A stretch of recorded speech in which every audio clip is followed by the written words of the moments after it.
अस्सलामु अलैकुम वरहमतुल्लाहि वबरकातुहू। क्या हाल है बच्चों?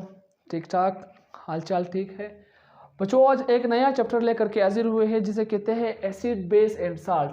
फर्स्ट ईयर की केमिस्ट्री में मौजूद एक चैप्टर है एसिड बेस और साल्ट के नाम से। अच्छा, इस चैप्टर में आज हम पढ़ेंगे अरेनेस की थ्योरी के बारे में, मगर उससे पहले एसिड बेस साल्ट्स होते क्या है, उनकी प्रॉपर्टीज़ क्या है, करेक्टरिस्टिक्स क्या है, किस तरह जानते हैं लोग कि ये एसिड है, ये बेस है और ये साल्ट है। केमिकली नहीं, फिजिकली किस तरह जानते हैं लोग, उनको सिर्फ इंट्रोडक्शन करेंगे, पढ़ेंगे उनको। उसके बाद हम लोग अरेनेस की थ्योरी को स्टार्ट करते हैं। So my name is Waleed Khan Shakir and you are watching the chemistry channel and subscribe to our channel, क्योंकि आपको बहुत फ़ायदा होने वाला है इसमें। सब्सक्रिप्शन में आप वीडियोस वॉच करोगे, आपके नंबर अच्छे आएंगे। तो स्टार्ट करते हैं एसिड से। देखो, एसिड का जो वर्ड होता है वो एसिडस से निकला हुआ है। एसिडस, एसिडस का जो माना होता है वो होता है सोर। सोर मीन्स तुर्श। क्या? तुर्श। इसका मैं आपको एक मिसाल देता हूँ। कभी आपने कोई नींबू खाया हो या कोई साइट्रस फ्रूट खाया हो जिसको खाने के बाद क्या होता है, आपके मुंह में पानी आ जाता है। क्यों आता है? उसका टेस्ट ही कुछ इस तरह है, तुर्श टेस्ट होता है। तो अगर एसिड पहले ज़माने में जाना जाता था उसके सोर टेस्ट के बारे में, के वजह से, सोर टेस्ट की वजह से जाना जाता था। ठीक है, तो उसको उन्होंने उनकी प्रॉपर्टी, इस प्रॉपर्टी की बुनियाद पर फिर किससे डिफाइन किया? उन्होंने कहा कि दोज कंपाउंड्स, वो कंपाउंड जो क्या करते हो, जो सोर टेस्ट दिखाते हो, दोज कंपाउंड विच हैव सोर टेस्ट कॉल्ड एसिड।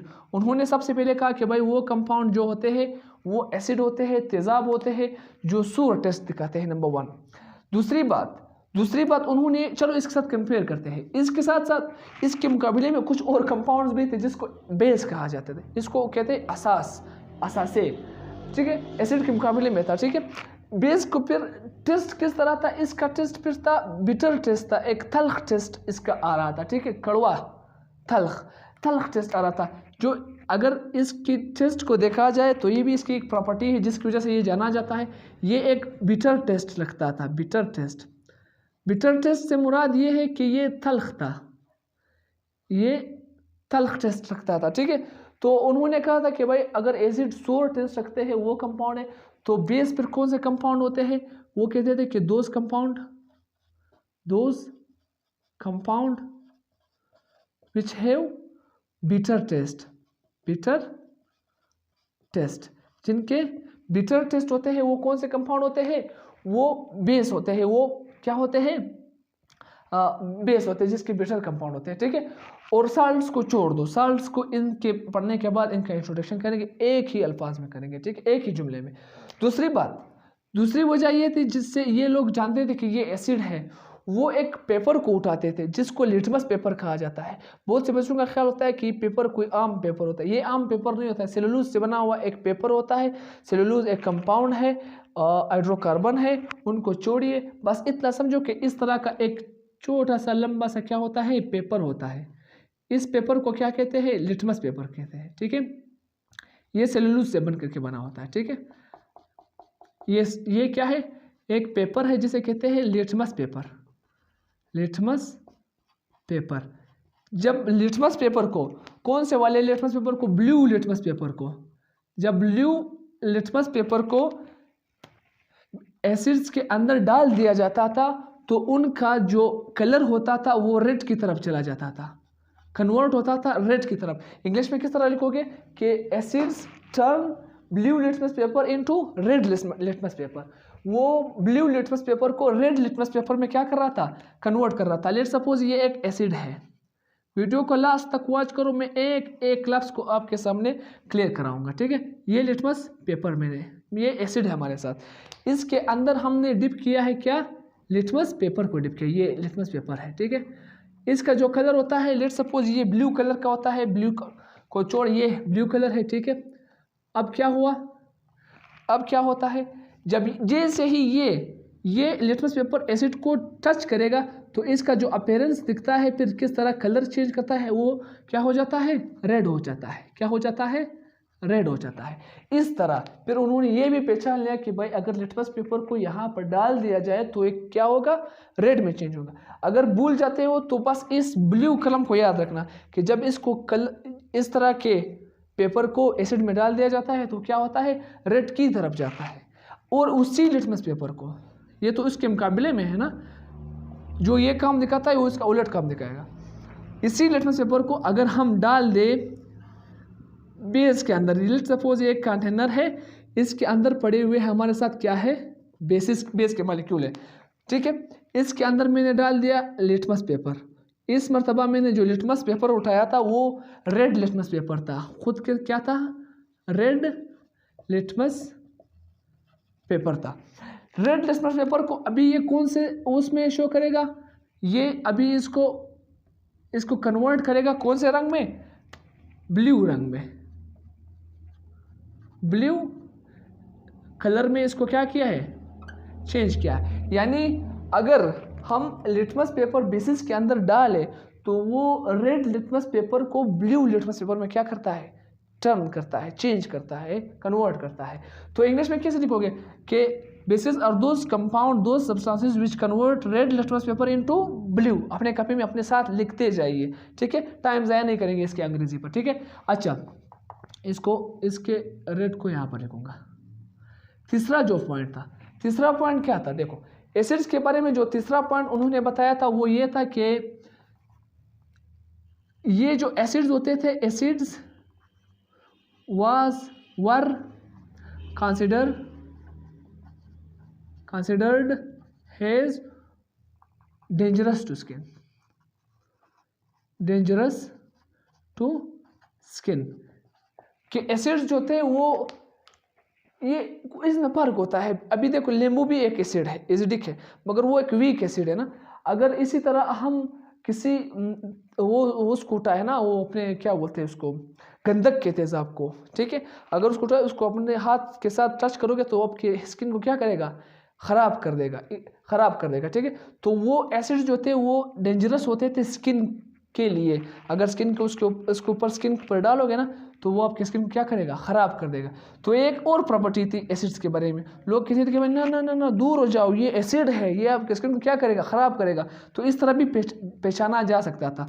और ये जो अपने बेसिस थे ना, बेसिस फिर क्या थे, जो स्ट्रॉन्ग बेसिस होते थे, स्ट्रॉन्ग बेस वो बेस होते हैं जिसके अंदर हम लोग कहते हैं ना, अगर उसमें पानी ना डाल दिया जाए, ठीक है, एक सोल्यूशन बनाया हुआ है बेस का, उसके अंदर बिल्कुल प्योर बेस मौजूद है, ठीक है, जिस सब्सटेंस से ये बनता है वही सब्सटेंस इसके अंदर मौजूद है, पानी मानी वगैरह कुछ भी नहीं है, तो वो स्ट्रॉन्ग बेस होता है।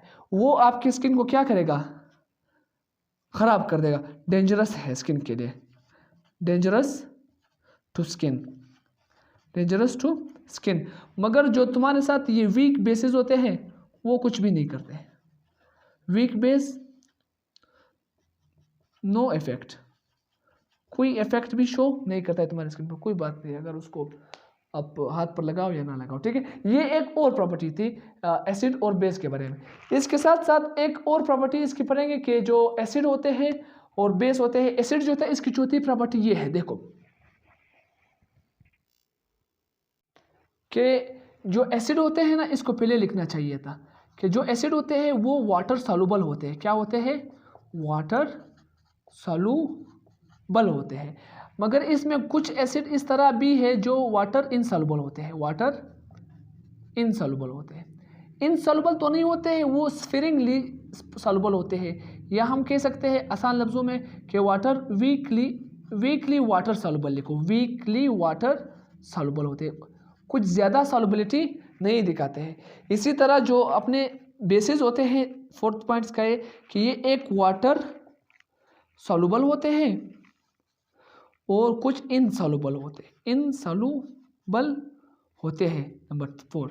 ये है कुछ एसिड और बेसिस जिनकी हम लोगों ने थोड़ी बहुत डिफिनेशन की, इसके कुछ प्रॉपर्टीज़ को पढ़े जिसकी वजह से ये जाने जाते थे। अभी इनके कुछ एग्जांपल्स हैं, मैं यहाँ पर लिखूँगा, साल्ट्स के वाले में लिखूँगा, आप अपने कॉपी में लिखे, मैं फिर मिटाऊँगा फिर साल्ट्स को डिफाइन करने के लिए। एक एग्जाम्पल एसिड का है मेलिक एसिड सेब में यूज़ होता है, एप्पल में, एप्पल में, ठीक है। एक है हमारे साथ साइट्रिक एसिड या और एस्कॉर्बिक एसिड। ये दो जो होते हैं ये साइट्रस फूड में होता है, जैसे कि अपना लेमू वगैरह वगैरह।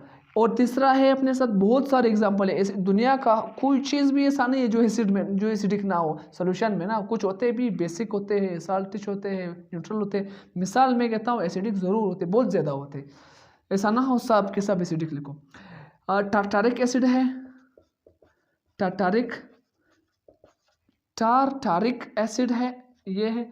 अच्छा, इनके फार्मूले होते हैं, ठीक है। ये ग्रेप्स में होता है, ठीक है। इसके अलावा जो है ना कार्बोनिक एसिड है, ठीक है। कार्बोनिक एसिड ये जो अपना सोडा वाला वाटर पीते हैं ना हम लोग को, सॉरी वो कोल्ड ड्रिंक के लिए जो ड्रिंक्स पीते हैं, कार्बोनिक एसिड उनमें होता है, ठीक है। सॉरी मशरूबात में होता है ये, कोल्ड ड्रिंक। और इसके अलावा अपने साथ 5 है एसिटिक एसिड लिखो। एसिटिक एसिड होता है अपने साथ एसिटम जो कि अपना विनेगर होता है, विनेगर में होता है। और करते करते बहुत सारे हैं, ETC को लिखो, ठीक है। बहुत सारे हैं। सल्फ्यूरिक एसिड है जो कि बैटरी में यूज होता है। हाइड्रोक्लोरिक एसिड है, हमारे मादे में होते हैं। इसी तरह बोरिक एसिड है जो कि बहुत ज़्यादा है, क्रमोड में जो पाउडर होता है बोरिक एसिड का, ठीक है। और इसको मिटाऊंगा मैं भी, स्क्रीनशॉट ले लो। इसके साथ है फिर हम लोग बेसिस के कुछ एग्जांपल पढ़ेंगे कि बेसिस कौन से होते हैं हमारे साथ। बेसिस जो होते हैं, एक बेस होता है सोडियम हाइड्रो ऑक्साइड, फार्मूले बाद में लिखेंगे, ठीक है। सोडियम हाइड्रो, ये सोडियम है, ठीक है। सोडियम हाइड्रो ऑक्साइड एक बेस है अपने साथ। Number 2 potassium hydro oxide. इस ग्रुप के जितने भी हाइड्रोक्साइड सारे के सारे क्या है, वो ये के से मुराद पोटाशियम, ठीक है। Number 3 caesium hydro oxide. Number 4 magnesium hydro oxide, milk of magnesia इसे कहते हैं, मिल्क ऑफ मैग्नीशिया, ठीक है। नंबर 5 है आयरन ऑक्साइड है, Fe के जो ऑक्साइड्स होते हैं वो भी इसमें शामिल है उसके अपने बेसिस में।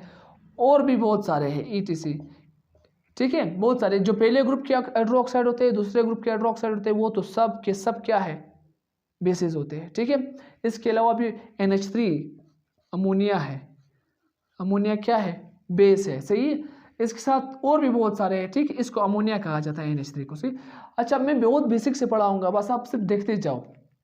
ये क्या है, ये बेसिस होते हैं अपने साथ। अच्छा, एक बात मैं क्लियर कराता हूँ कि लोग कहते हैं कि जो तमाम के तमाम जो अभी देखो ये सारे के सारे बेसिस है, ठीक है, बेसिस है, सही। जो पहला ग्रुप होता है अपने साथ ये वाला पीरियोडिक टेबल में जो पहला ग्रुप होता है ये, जिसमें आता है लिथियम, लैला ने की रब से फरिया francium, lithium, sodium, potassium, rubidium, caesium. इस ग्रुप को अल्कली ग्रुप कहा जाता है, अल्कली ग्रुप कहा जाता है। GP मतलब ग्रुप, ठीक है। जब इसके साथ, इस अल्कली ग्रुप के साथ OH जो कंबाइन होता है, OH आता है, lithium hydroxide, sodium hydroxide, potassium hydroxide, यानी हाइड्रोक्सल ग्रुप जब आता है इसके साथ, तब ये हमारे साथ क्या बनाता है, ये फिर बेस बनाता है। क्या बनाता है, बेस बनाता है। इन बेसिस को क्या कहते हैं, अल्कलीज कहते हैं, अल्कलीज बोलते हैं इस बेस को। यहां तक बात किसको क्लियर हुई है, सही। तो इन बेसिस को क्या कहते हैं, अल्कली कहते हैं, ठीक है। ये जो अल्कली होते हैं, यहां पर लिखूंगा, ये जो अल्कली होते हैं, अल्कलीज, वो सारे के सारे सॉल्युबल बेस होते हैं। क्या होते हैं, सॉल्युबल बेस। पानी में ये सॉल्युबल होते हैं, ये देखो वाटर सॉल्युबल होते हैं ये, ठीक है। इन सब के सब वाटर सॉल्युबल को क्या कहते हैं, सब के सब बेसिस जो कि वाटर सॉल्युबल होते हैं उनको अल्कलीज कहते हैं। क्या कहते हैं, अल्कलीज कहते हैं। मगर कुछ इस तरह के बेसिस होते हैं जो अल्कलीज के नहीं होते हैं। मिसाल के तौर पर आयरन के जो ऑक्साइड है Fe के जो ऑक्साइड है Fe2O3 का जो ऑक्साइड होता है, ठीक है, ये जो होता है ये आयरन ऑक्साइड है। ये जो होता है ये अपने साथ इनसॉल्युबल होता है, इनसॉल्युबल बेस होता है, ठीक है, ये इनसॉल्युबल बेस होता है। तमाम के तमाम अल्कलीज बेसिस होते हैं और सॉल्युबल होते हैं। तमाम के तमाम सॉल्युबल बेस क्या होते हैं? अल्कली होते हैं, ठीक है, या तमाम के तमाम अल्कली सॉल्युबल बेसिस होते हैं, कोई फर्क नहीं है। तो तमाम के तमाम बेसिस जो है वो अल्कली नहीं होते हैं। कहने का मतलब ये है, देखो कि तमाम के तमाम सॉल्युबल बेसिस क्या होते हैं? अल्कलीज होते हैं, ये वाले होते हैं सॉल्युबल। मगर वो बेसिस जो सॉल्युबल नहीं है उनको अल्कली नहीं कह सकते हैं। All the soluble bases are alkalis while all the bases are not alkalis because some bases are insoluble in water, alkalis are soluble in water, therefore, ठीक है, यहाँ तक बात समझ में आ चुकी है। इसके अलावा आयरन के ऑक्साइड है और एल्यूमिनियम हाइड्रोक्साइड है जो कि पानी में हल नहीं होता है। ये एल्यूमिनियम हाइड्रोक्साइड है, क्या तरह लिखूँ, ये है एल्यूमिनियम OH2 है, मैग्नीशियम है OH2 है, और अपने साथ और भी बहुत सारे इस तरह के बेसिस होते हैं जो कि पानी में हल नहीं होते हैं। फिर हम लोग क्या कहते हैं कि ये जो बेसिस होते हैं ये इनसॉल्युबल बेसिस होते हैं। क्या होते हैं? इनसॉल्युबल बेसिस होते हैं, ठीक है।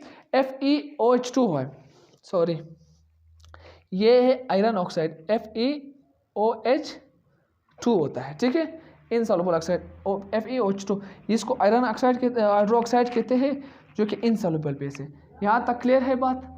तो ये है एसिड और बेसिस। अब साल्ट क्या होता है, साल्ट की तरफ आते हैं। इनका स्क्रीनशॉट ले जाना जब पीछे वीडियो को ले जाना। अभी देखो साल्ट बहुत आसान है, इसका जो केमिकल फार्मूला होता है हम इस वीडियो के नेक्स्ट पार्ट में हम लोग डिफाइन करेंगे अरहीनेस वाले इक्वेशन में, थ्योरी में, ठीक है।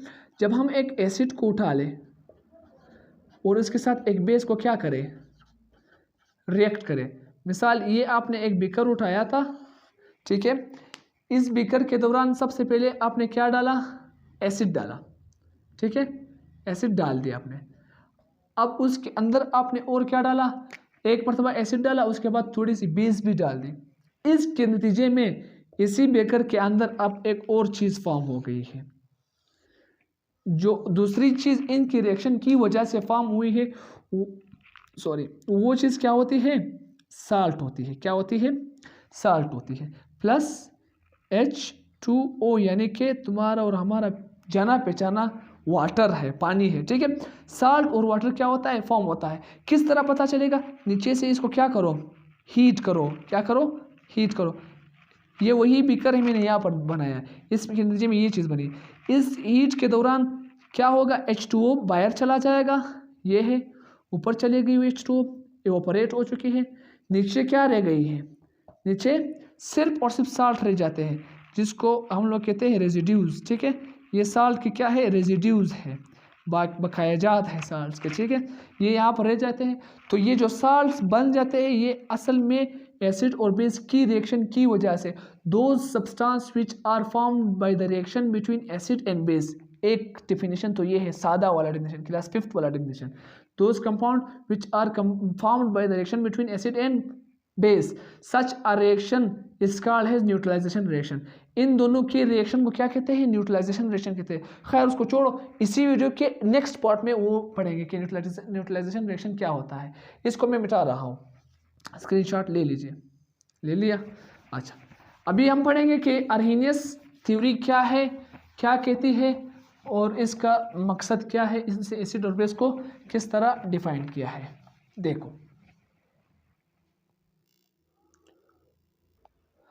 तो अरहीनियस ने इसके बाद एसिड और बेस के लिए एक थ्योरी पेश की जिसमें उन्होंने कहा कि भाई एसिड और बेस को आज के बाद उसके कैरेक्टरिस्टिक्स से हम लोग नहीं पहचानेंगे, आज के बाद हम उसको केमिकली पहचानेंगे। उन्होंने 1887 में एक थ्योरी पेश किया था एसिड और बेस के बारे में, जिसमें वो कहता है कि एसिड कौन से कंपाउंड होते हैं। वो क्या कहता है? कहता है एसिड्स, इसकी थ्योरी थोड़ी लिमिटेड है, ठीक है। वो क्या कहता है कि एसिड्स जो है ना वो कंपाउंड होते हैं जो पानी के अंदर हाइड्रोजन आयन को क्या करे, फॉर्म करे। बस वो कंपाउंड क्या है, आरएनएस के मुताबिक वो एसिड है। यानी those compound which gives hydrogen ion in aqueous solution is known as a acid. मिसाल के तौर पर एक हाइड्रोजन क्लोराइड को मैं उठाता हूँ, ठीक है, ये हाइड्रोजन क्लोराइड है, इसको कभी भी आप हाइड्रोक्लोरिक एसिड नहीं कह सकते हो। हाइड्रोक्लोरिक एसिड तब कहोगे जब ये पानी के अंदर होता है, एक्वस सॉल्यूशन में होता है। जब आप हाइड्रोजन क्लोराइड को उठाओगे ना और इसके अंदर क्या डालोगे, पानी डाल दोगे, H2O डाल दोगे, तो H2O क्या करेगा, इसके अंदर अपने अंदर HCl का क्या बनाएगा, आयंस बनाएगा। ये hydrogen plus ion plus chlorine minus ion किस तरह बनता है अभी मैं बताता हूँ। देखो यहाँ पर बनाऊंगा। हम सब जानते हैं कि हाइड्रोजन और क्लोरीन के दरमियान जो कोवेलेंट बॉन्ड होता है, इसमें क्लोरीन जो है वो मोर इलेक्ट्रोनेगेटिव एटम होता है। Chlorine is more electronegative atom than hydrogen. Electronegativity, electron को खींचने की ताकत, अपनी तरफ खींचने की ताकत, शेड पेयर ऑफ इलेक्ट्रॉन को, ठीक है। तो जब ये अपनी तरफ खींचता है इस इलेक्ट्रॉन को, तो जब पानी आती है उस दौरान फिर ये इलेक्ट्रॉन क्या करता है, वो अपनी तरफ ही खुद खींच लेता है, पूरा का पूरा अपने तरफ खींच लेता है और उस तरफ से हाइड्रोजन को क्या करता है, छोड़ देता है। अभी हाइड्रोजन से वही इलेक्ट्रॉन जा चुके हैं, इसके ऊपर कौन सा चार्ज आया है, प्लस चार्ज आया, और इसने वही इलेक्ट्रॉन ले लिया, इसके ऊपर कौन सा चार्ज आ चुका है, माइनस का चार्ज आ चुका है। अभी इसी कंपाउंड ने, HCl ने, हाइड्रोजन क्लोराइड ने क्या किया है, हाइड्रोजन आयन दिया है। कहाँ पर दिया है, एक्वस सॉल्यूशन में दिया है, पानी के सॉल्यूशन में दिया है। कहाँ पर दिया है, एक्वस सॉल्यूशन यानी कि पानी के सॉल्यूशन में दिया है। तब वो कहता है कि ये जो कंपाउंड है ये असल में क्या है, एसिड है। बस यूँ समझो कि ये एक वो है, एक बिकर है, यहाँ पर HCl के पहले HCl पड़ा हुआ था, अब इसने पानी डाल दिया, पानी के आने से ये टूट चुका है, डिकम्पोज हो चुका है into H plus and Cl minus में। अब वो कहता है इस बिकर के अंदर हाइड्रोजन आयन आ चुके हैं, इस वजह से ये क्या है, ये एक एसिड है। क्या है, एसिड है। तो इसके बहुत सारे एग्जाम्पल और भी मैं कर रहा हूँ, बुक के अलावा इसके बहुत सारे एग्जाम्पल है, ठीक है। कह रहा है कि वो compound, those compound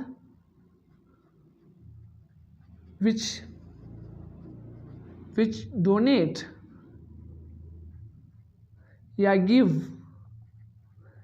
H plus ion या हाइड्रोजन आयन in water या in aqueous solution, aqueous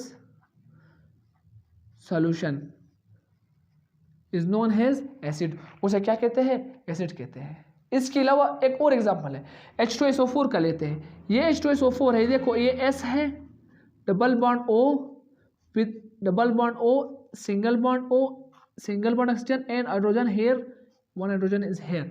ये H2SO4 का क्या है, एक स्ट्रक्चर है, ठीक है। जब इसके अंदर वो कह रहा है कि अगर H2O को मिक्स किया जाए, डाल दिया जाए, तो H2O क्या करेगा, इस ऑक्सीजन को देखो, क्लोरीन से मोर इलेक्ट्रोनेगेटिव है, तो यहाँ पर तो हाइड्रोजन इसके मुकाबले में कुछ भी नहीं है, इलेक्ट्रॉन इसकी तरफ ज़्यादा होते हैं। पानी के आने से ये इससे इलेक्ट्रॉन खींच लेता है और वो उससे इलेक्ट्रॉन को खींच लेता है।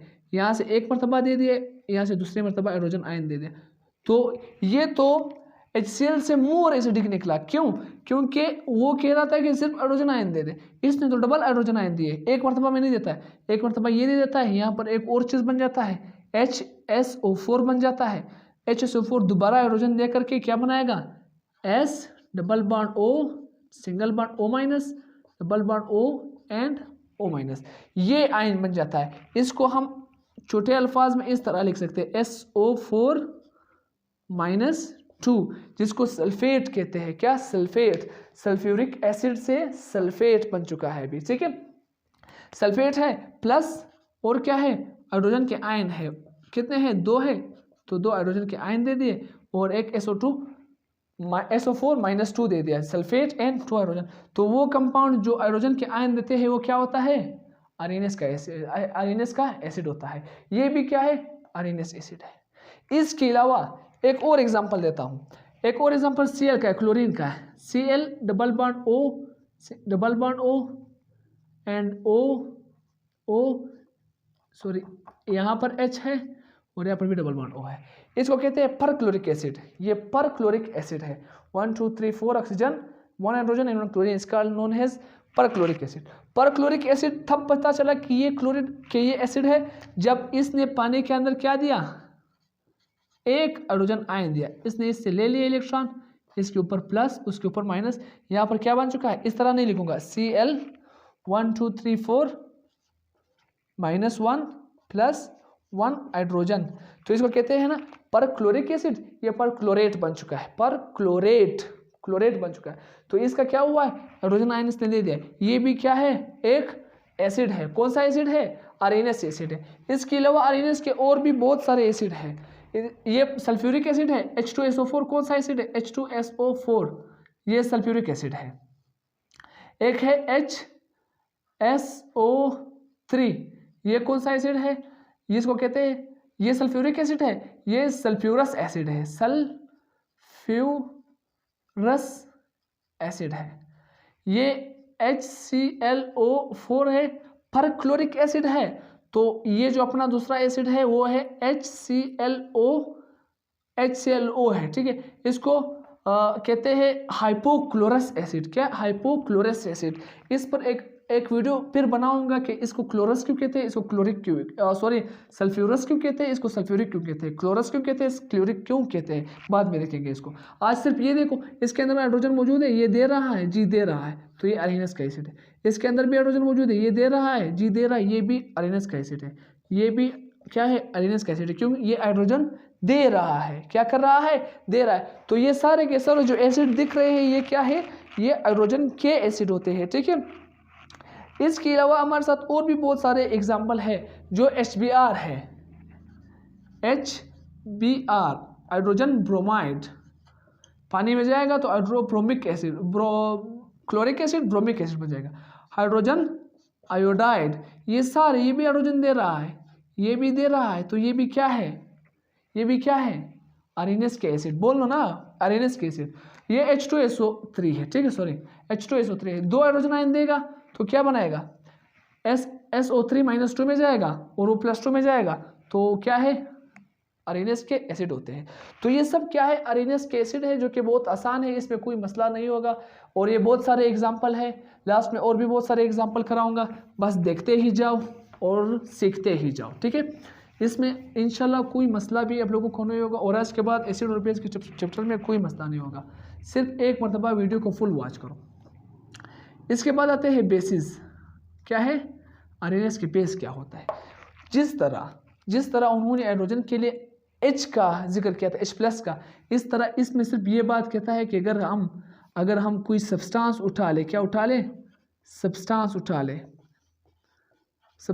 ले और उसके अंदर क्या डाले, पानी डाले, H2O डाले, वो सब्सटेंस हमें OH का आयन दे दे, क्या दे, HOH का आयन दे दे, और दूसरा चीज से वो बना हुआ है वो आयन दे दे, ये वो चीज़ दे दे, तो ये प्लस का बनेगा तो दूसरा माइनस, प्लस का, ये माइनस का तो दूसरा प्लस का बनेगा। तो वो कंपाउंड जो सच हाइड्रोक्सिल आयन देता हो उसे क्या कहते हैं, उसे कहते हैं बेस। कौन सा बेस, आरएनएस का बेस। सब्सटेंस उठाते हैं सोडियम क्लोराइड, सोडियम हाइड्रोक्साइड का, ये है सोडियम, ये है हाइड्रो, ये है ऑक्साइड। इसके अंदर डाल रहे हैं H2O के मॉलिक्यूल, पानी डाल रहे हैं। पानी के डालने से क्या होता है, यहाँ पर सोडियम जो कि मेटल होता है, वो H जो कि नॉन मेटल होता है, वो इसके ऊपर नेगेटिव पॉजिटिव ये आयनिक बॉन्ड होता है, तो ये उसी दम टूट जाता है, आयन की तरह डिकम्पोज होते हैं आयन्स में। तो यहाँ पर जो बनने वाला चीज़ होगा वो एक सोडियम होगा, एक OH होगा माइनस प्लस, दूसरा क्या, एक OH माइनस, दूसरा सोडियम का प्लस बनेगा। क्या बनेगा, सोडियम का प्लस बनेगा। ये जो सोडियम प्लस मैंने कहा ये मेटल है, मेटल का काम यही होता है कि वो क्या करे, इलेक्ट्रॉन दे दे। जो नॉन मेटल है इसका काम यही होता है कि वो इलेक्ट्रॉन क्या करे, दे दे नहीं, कोशिश करता है कि गेन करे और ले ले, कंजूस है और वो सही बंदा है, जिधर मिलता है। और इसको किस तरह पहचान करते हैं, जहाँ पर भी IUM जिसके आखिर में आ चुका है वो सारे के सारे मेटल की तरह काम करते हैं, सोडियम, मैग्नीशियम, एल्यूमिनियम, सारे के सारे, ठीक है, सिवाय कुछ के, बस सारे के सारे, कुछ को भी छोड़ो, ठीक है, याद करो इस तरीके से।